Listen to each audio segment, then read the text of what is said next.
یہاں پر ایک سوال یہ پیدا ہوتا ہے کہ حضور تو اتنی کثرت سے استغفار کرتے تھے، اور یہاں تک آتا ہے روایات میں کہ عام حالات میں بھی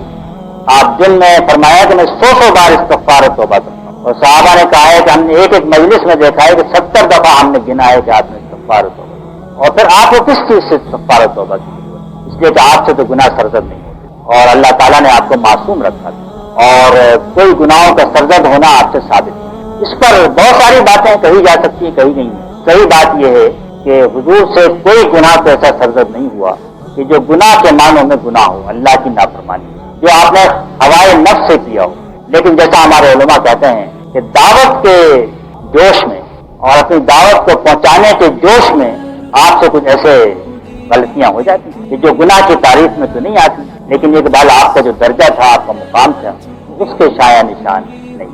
مثلا منافقین آ کر آپ کو جھوٹے عذرات بیان کرتے ہیں جہاد پہ جانے سے، اور جہاد سے واپسی کے بعد بھی آ کر سب جھوٹے عذر اور بہانے تراش کے اجازت مانگتے ہیں، معافی مانگتے ہیں، اور آپ جو اتنے کریم نفس تھے، آپ رحمت اللہ عالمین تھے،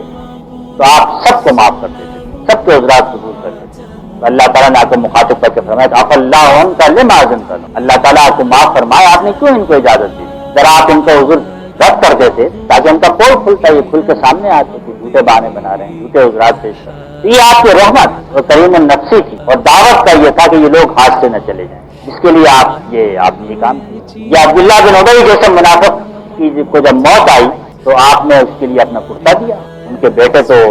حضور کے بڑے مخلص صحابی تھے، اور پھر آپ نماز جنازہ پڑھانے کے لیے بھی کھڑے ہو گئے، جس پر کہ قرآن مجید نے روکا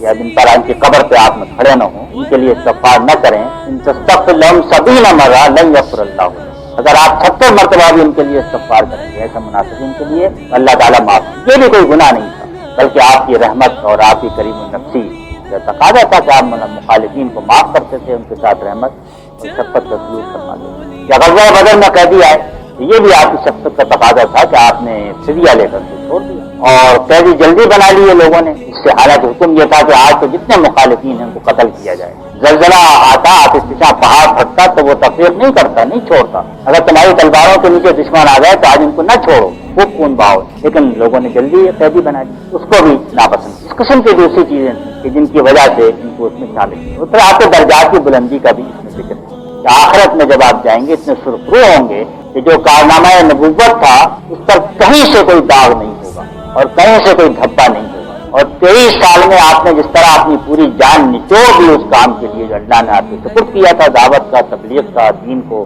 غالب کرنے کا، اس پورے کارنامے کے اندر کہیں کوئی انگلی رکھنے کی جگہ نہیں۔ یغفر لک اللہ ما تقدم من ذنبک وما تأخر، اس میں اسی بات کی آپ کے درجات کی بلندی کی پیشن گوئی ہے۔